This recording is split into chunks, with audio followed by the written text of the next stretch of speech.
My possessive girlfriend has segs with her coworker to make me feel jealous. I end my 3-year-old relationship with her as punishment. I, 28M, am at a crossroads in my relationship, and I could really use some outside perspective. I've been living with my girlfriend Lucy, 28F, for the past 2 years, and now I'm facing a tough decision about whether to marry her or not. To explain my dilemma, I need to start from the beginning. Lucy and I have a long history that goes back to our school days. We were classmates throughout high school, but back then, we couldn't stand each other. Our relationship was marked by constant arguments and competition. We'd bicker about everything, from group projects to who got to use the last piece of chalk in class. I thought she was bossy and overbearing, while she probably saw me as a lazy troublemaker. I vividly remember this incident in 10th grade when we were paired up for a science fair project. It was supposed to be a simple assignment, but with us, nothing was ever simple. I wanted to do something on renewable energy, solar panels, wind turbines, that kind of thing. But Lucy was dead set on a project about genetics. We argued for days, neither of us willing to budge. Our bickering got so intense that our poor teacher, Mr. Thompson, had to step in. He ended up separating us and assigning us to different partners. I got paired with Mike, a quiet kid who was happy to go along with my renewable energy idea, while Lucy ended up working with Sarah, the class brainiac. That project pretty much summed up our relationship throughout most of high school. We were like oil and water, constantly butting heads. In class debates, we'd always end up on opposite sides, turning even the most mundane topics into heated arguments. During group activities, our classmates learned to keep us apart to avoid World War III breaking out. But something changed during our senior year. Maybe it was the stress of college applications or the realization that we'd soon be going our separate ways, but we started to see each other differently. I began to notice things about Lucy that I'd overlooked before, like how dedicated she was to her studies, often staying late after school to help tutor younger students, or how fiercely she stood up for her friends when anyone tried to bully them. There was this one time when our school newspaper published an article criticizing the student council, of which Lucy was a member. Instead of getting defensive, she organized a forum where students could voice their concerns directly to the council. I remember being impressed by how she handled the situation with maturity and openness. Lucy's sharp wit, which I had once found irritating, began to amuse me. I found myself looking forward to our verbal sparring matches, enjoying the challenge of keeping up with her quick mind. And I couldn't help but admire her determination and drive. When Lucy set her mind to something, there was no stopping her. The turning point came during our school's winter formal in senior year. I almost didn't go. Dances weren't really my thing. But my best friend dragged me along, insisting I couldn't miss our last winter formal. I remember standing by the punch bowl, feeling awkward and out of place when Lucy walked in. She was wearing a stunning blue dress that brought out the color of her eyes, and her usually unruly curls were styled into elegant waves. For the first time, I saw her as more than just my annoying classmate. She was beautiful and confident, and suddenly, I couldn't take my eyes off her. To my surprise, Lucy made her way over to me. We started talking, first about trivial things like the tacky decorations and the terrible DJ, but soon we were deep in conversation about our hopes for college and our fears about the future. We ended up talking for hours that night, discovering we had more in common than we ever realized. But despite the connection we felt, neither of us had the courage to admit our growing feelings. The timing just didn't seem right, with graduation looming and our paths about to diverge. After graduation, we went to different states for college. I headed to California to study engineering at Stanford, while Lucy went to New York to pursue a business degree at NYU. We lost touch over the oars, both of us busy with our new lives and experiences. I threw myself into my studies, joined the robotics club, and even interned at a tech startup in Silicon Valley. From the occasional updates I saw on social media, Lucy seemed to be thriving too, joining the debate team, studying abroad in London, and landing impressive internships. Fast forward to 3 years ago, when our high school organized a 10-year reunion. I wasn't planning to go. I had a big project deadline at work, and the thought of making small talk with people I hadn't seen in a decade didn't appeal to me. But my mom, who still lived in our hometown, convinced me it would be good to catch up with old friends. Reluctantly, I booked a flight home. The moment I walked into the gym, decked out in our old school colors, I was hit with a wave of nostalgia. Familiar faces surrounded me, some hardly changed, others almost unrecognizable. I was chatting with my old lab partner when I saw her, Lucy. The years had been kind to her, She'd grown into a beautiful, confident woman. Her long brown hair was now styled in an elegant bob, and she carried herself with a grace I'd never noticed before. She was laughing at something someone had said, and the sound carried across the room, drawing my attention like a magnet. Before I knew what I was doing, I was walking towards her. She turned as I approached, and for a moment, we just stared at each other. Then her face broke into a wide smile, and suddenly, it was like no time had passed at all. We spent the entire evening catching up. Lucy told me about her job at a marketing firm in the city, her eyes lighting up as she described the campaigns she was working on. I shared stories about my work as a software developer, the challenges and excitement of working in Silicon Valley. We laughed about our old rivalry, marveling at how differently we saw each other now. As the night wore on, I found myself not wanting it to end. The old tension between us had transformed into something electric and exciting. When Lucy suggested we grab coffee the next day, before I flew back to California, I eagerly agreed. That coffee date turned into a long walk in the park, which turned into dinner, which turned into us, missing our respective flights home. We spent the next few days rediscovering our hometown and each other. By the time we finally said goodbye at the airport, we had agreed to give a long-distance relationship a try. The next year was a whirlwind of weekend visits, long phone calls, and planning our next reunion. We'd take turns visiting each other, exploring our new cities together. I loved Lucy's adventurous spirit. She was always up for trying new restaurants or checking out obscure art galleries. She challenged me to step out of my comfort zone, and I found myself growing in ways I never expected. I remember this one weekend when Lucy visited me in San Francisco. We decided to take a spontaneous road trip down the coast to Big Sur. We got lost, our car broke down, and we ended up spending the night in a tiny motel that had definitely seen better days. But instead of complaining, Lucy turned it into an adventure. We spent the evening on the beach, watching the sunset and talking about our dreams for the future. It was during that trip that I realized I was falling in love with her. About a year into our relationship, we decided to take the plunge and move in together. We chose a city halfway between our jobs and found a cozy apartment with a view of the park. Those first few months of living together were magical. We'd cook dinner together, experimenting with new recipes and laughing at our culinary disasters. We'd stay up late binge-watching TV shows, debating plot twists and character developments. Lazy Sunday mornings were spent cuddling in bed, planning our future adventures. But as time went on, I started noticing some issues. Lucy's possessive and jealous nature, which I'd initially found endearing, began to feel suffocating. At first, it was little things. She'd get upset if I took too long to reply to her texts, or if I mentioned hanging out with female coworkers. I brushed it off, thinking it was just a phase or a sign of how much she cared. There was this incident about a year ago that should have been a red flag. I had a female colleague, Emma, who was going through a tough divorce. As a friend, I offered to lend an ear over lunch. When I mentioned this to Lucy, she flew into a jealous rage, accusing me of having feelings for Emma. It took hours to calm her down and reassure her that Emma was just a friend in need. Things came to a head about 6 months ago. I had a new project at work that involved collaborating closely with a female colleague, Sarah. Lucy became increasingly agitated whenever I mentioned Sarah's name. She'd ask probing questions about our interactions and imply that Sarah might have ulterior motives.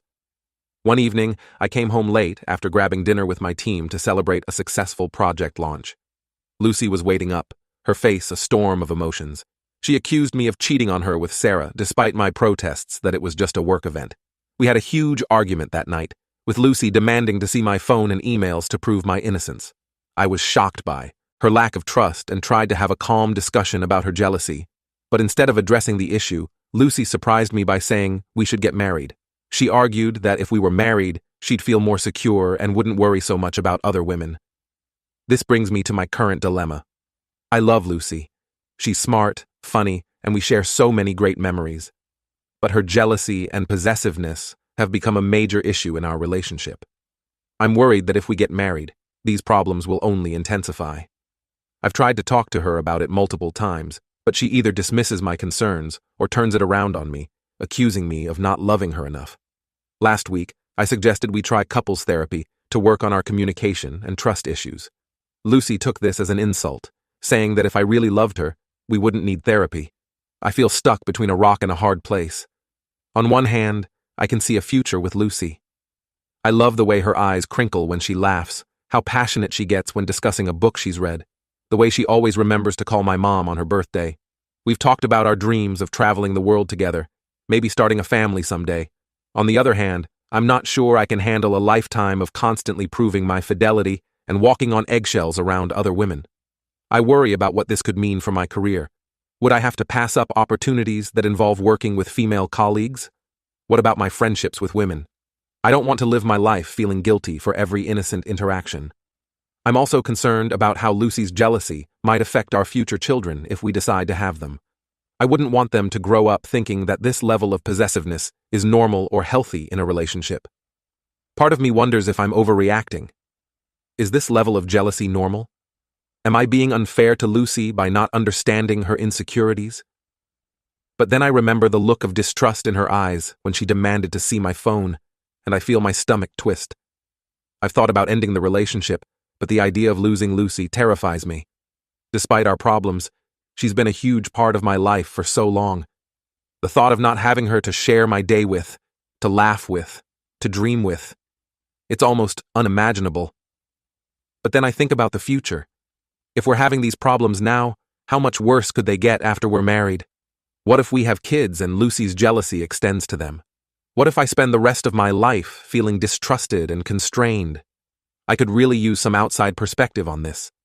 Am I overreacting to Lucy's jealousy? Should I give in and propose, hoping that marriage will solve our problems? Or am I right to be cautious about committing to someone who doesn't seem to trust me? How do I balance my love for Lucy with my concerns about her behavior? If anyone has been in a similar situation or has any advice, I'd be incredibly grateful. I feel like I'm at a crossroads and I'm terrified of making the wrong choice. Edit. Wow. I didn't expect this post to blow up like it did. Thank you all for your insights and advice. I've got a lot to think about. Update 1. It's been about 2 weeks since my last post, and I want to thank everyone who took the time to offer advice and share their own experiences. Your comments gave me a lot to think about, but I'm afraid I might have waited too long to make a decision. Things have taken a drastic turn for the worse, and I'm still reeling from what's happened. For the past 2 weeks, Lucy has been growing increasingly frustrated with my indecision about her marriage proposal. We've had several tense conversations where she's accused me of not being committed to our relationship. I've tried to explain that I just need more time to think things through, that marriage is a big decision and I want to make sure we're both ready. But Lucy sees my hesitation as a rejection, a sign that I don't love her as much as she loves me. The atmosphere in our apartment has been tense, to say the least. Lucy has been alternating between giving me the cold shoulder and picking fights over the smallest things. Last Tuesday, she blew up at me because I forgot to put my coffee mug in the dishwasher. What should have been a minor annoyance turned into a full-blown argument about how I don't respect her or our home. I felt like I was walking on eggshells, never sure what might set her off next. Last Thursday, I came home from work, exhausted after a long day of debugging a particularly tricky piece of code. As I walked into our living room, I was surprised to see Lucy sitting on our couch with a guy I'd never seen before. They were sitting unusually close, and I immediately felt uncomfortable. Lucy introduced him as Arnie, a colleague from her office. She mentioned that he'd come over to spend the evening with us, but something about the situation felt off. Throughout the evening, I noticed changes in Lucy's behavior. She was touchy-feely with Arnie, laughing at all his jokes, and seemed to be going out of her way to make physical contact with him. She kept touching his arm when she talked, and at one point, she even sat on the arm of his chair, her body angled towards him. It was so unlike her usual self that I didn't know how to react. I tried to join in the conversation, asking Arnie about his work and his hobbies, but Lucy kept steering the discussion back to inside jokes and shared experiences that excluded me. I felt like a third wheel in my own home. At one point, Lucy suggested we play a board game. As she was setting it up, I saw her lean in close to Arnie, whispering something in his ear that made him laugh. The intimate gesture made my stomach churn. As the night wore on, I found myself growing more and more uncomfortable. Lucy was acting like a completely different person, flirtatious, giggly, and overly animated. It was like watching a stranger wearing my girlfriend's face. I kept trying to catch her eye, to silently ask what was going on, but she studiously avoided my gaze. When Arnie finally left around 11 p.m., I helped Lucy clean up in silence, my mind racing with questions and doubts. After we finished, Lucy turned to me with an expectant look on her face. "So," she said, her tone casual but with an underlying edge, "how did you like Arnie?" I struggled to keep my voice neutral as I replied that he seemed nice. Lucy pressed further, asking if I had noticed anything about how she interacted with him. I tried to keep my cool and told her I didn't feel anything in particular, that it was nice to meet her work friend. This seemed to make her angry, and her face clouded over. Without another word, she stormed off to bed, leaving me confused and hurt in the living room. I barely slept that night, my mind replaying every interaction, every touch, every laugh between Lucy and Arnie. I told myself I was overreacting, that Lucy was just being friendly with a colleague, but a nagging voice in the back of my head wouldn't let me believe it. The next morning, Lucy left for work before I woke up, which was unusual for her. I went about my day, trying to focus on work, but constantly distracted by thoughts of the previous night. Around lunchtime, my phone buzzed with a message from Lucy. My heart dropped when I saw it was a video. With shaking hands, I pressed play, and my world shattered. The video showed Lucy having sex with Arnie. The timestamp showed it had been recorded just an hour ago, presumably during Lucy's lunch break. I felt like I was going to be sick. I couldn't believe that Lucy, the woman I'd loved for years, would do something so cruel and manipulative. I left work early, unable to concentrate, and went home to confront Lucy. When she arrived, I was sitting on the couch, the same couch where she'd been flirting with Arnie the night before. I asked her calmly about the video. To my shock, she didn't even try to deny it or act remorseful. Instead, Lucy launched into a speech about how she wanted me to feel the same pain and jealousy that she felt whenever I interacted with other women. She said she thought that by making me jealous, I'd finally realize how much I loved her and propose. Lucy explained that she had been planning this for weeks, ever since I failed to immediately accept her marriage proposal. She had deliberately cultivated a friendship with Arnie, knowing he was attracted to her, just to use him in this scheme. I was stunned into silence. The Lucy I thought I knew would never have done something like this. As I sat there, trying to process what she was saying, Lucy continued to justify her actions. She claimed that she only did it because she loved me so much and couldn't bear the thought of losing me. She said she wanted me to understand how she felt every time I talked to a female colleague or friend. That was the moment I knew our relationship was over. I told Lucy that her actions were unforgivable and that I was breaking up with her. She became hysterical, alternating between accusing me of ruining her life and begging me to reconsider. But I stood my ground. I explained that her constant nagging, jealousy, and possessiveness had been slowly poisoning our relationship for months. The sex tape was just the final straw. I told her that she had become a toxic presence in my life, and I couldn't imagine marrying someone who would resort to such manipulative tactics. I said that a healthy relationship is built on trust and respect, not jealousy and games. Lucy tried to argue that she only did it because she loved me so much, but I wasn't buying it. I told her that real love doesn't involve hurting your partner or trying to make them jealous. It's about supporting each other and working through problems together. As I was talking, I started packing a bag. I knew I couldn't stay in the apartment with her, not after what had happened. Lucy followed me around, alternating between angry accusations and tearful pleas. She said I was overreacting, that it was just a mistake and we could work through it. But in my mind, a line had been irreversibly crossed. Before I left, I turned to Lucy one last time. I told her that I hoped she would get help, that this level of jealousy and insecurity wasn't healthy for her or for any future relationship she might have. She screamed at me that I was the one with the problem, that if I had just committed to her, none of this would have happened. As I closed the door behind me, I heard the sound of something shattering against the wall. Part of me wanted to go back, to make sure she was okay, but I knew I had to keep walking. I spent that night at a friend's place, my mind reeling from everything that had happened. The next few days were a blur. I took some time off work and stayed with my friend, trying to process everything. Lucy bombarded me with calls and messages, swinging wildly between apologies and accusations. I eventually had to block her number for my own peace of mind. Now, I'm in the process of moving out of our shared apartment. My friend has been helping me pack up my things when Lucy's at work. It's been a whirlwind of emotions, anger, sadness, relief, and everything in between.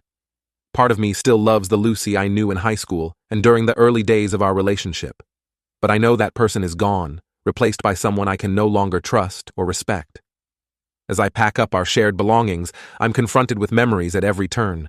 the coffee mug she bought me on our first weekend trip together, the framed photo from the night we moved in, both of us grinning widely at the camera, full of hope for our future. Each item is a bittersweet reminder of what we had and what we lost. I'm trying to focus on the future and healing from this experience. It's not going to be easy, but I know I made the right decision. No one deserves to be in a relationship where they're constantly doubted and manipulated. I've started looking for a new apartment, somewhere I can have a fresh start. I've also reached out to a therapist to help me process everything that's happened. I realize now that I ignored a lot of red flags in our relationship, and I want to understand why I did that so I don't repeat the same patterns in the future. Thank you again to everyone who offered advice on my original post. Even though things didn't work out the way I hoped, your support helped me see the situation more clearly and gave me the strength to make this difficult decision. I know I have a long road ahead of me, but for the first time in a long time, I feel hopeful about my future. Update 2. It's been a month since I broke up with Lucy, and I wanted to give you all an update on how I'm doing. First of all, thank you to everyone who reached out with words of support and encouragement. Your kindness has been a bright spot during this difficult time. The first couple of weeks after the breakup were pretty rough. I moved in with a buddy temporarily while I looked for a new place of my own. Packing up our shared apartment was emotionally draining. Every object seemed to hold a memory, both good and bad. Lucy tried to contact me several times, alternating between angry accusations and tearful apologies. But I've stood firm in my decision to cut ties completely. I've been focusing on self-care and healing. I started seeing a therapist to work through my feelings about the relationship and the breakup. It's been helpful to have a neutral party to talk to, especially when dealing with the complex emotions that come with ending a long-term relationship. My therapist has been helping me recognize the patterns of emotional manipulation in my relationship with Lucy and working on strategies to establish healthier boundaries in the future. I've also been reconnecting with friends I'd somewhat neglected during my relationship with Lucy. It's been great to rebuild those connections and remember who I am outside of a romantic partnership. I've even taken up rock climbing with a group from work. It's a great way to challenge myself physically and mentally, and the endorphin rush doesn't hurt either. Work has been a welcome distraction. I've thrown myself into a new project, which has been keeping me busy and giving me a sense of accomplishment. My colleagues have been understanding and supportive, which I really appreciate. I've been honest with my boss about what happened, and he's been great about giving me the flexibility I need to attend therapy sessions and look for a new place to live. Of course, it's not all smooth sailing. There are still moments when I miss Lucy or find myself wondering if I made the right choice. But then, I remember the video she sent and how manipulated and disrespected I felt, and I know I did the right thing for my own well-being. My therapist has been helping me work through these moments of doubt and reinforcing the importance of prioritizing my mental health. I'm not ready to start dating again yet, but I'm hopeful about the future. This experience has taught me a lot about what I want and don't want in a relationship. I know now that trust and mutual respect are non-negotiable for me. I'm taking this time to focus on myself, to rediscover my interests and passions, and to build a life that makes me happy on my own. To anyone going through a similar situation, hang in there. It gets better. Focus on yourself, surround yourself with supportive people, and don't be afraid to seek professional help if you need it. Remember that you deserve to be in a relationship built on trust and respect. Again, thank you all for your support throughout this journey. It's been a tough road, but I'm looking forward to what the future holds.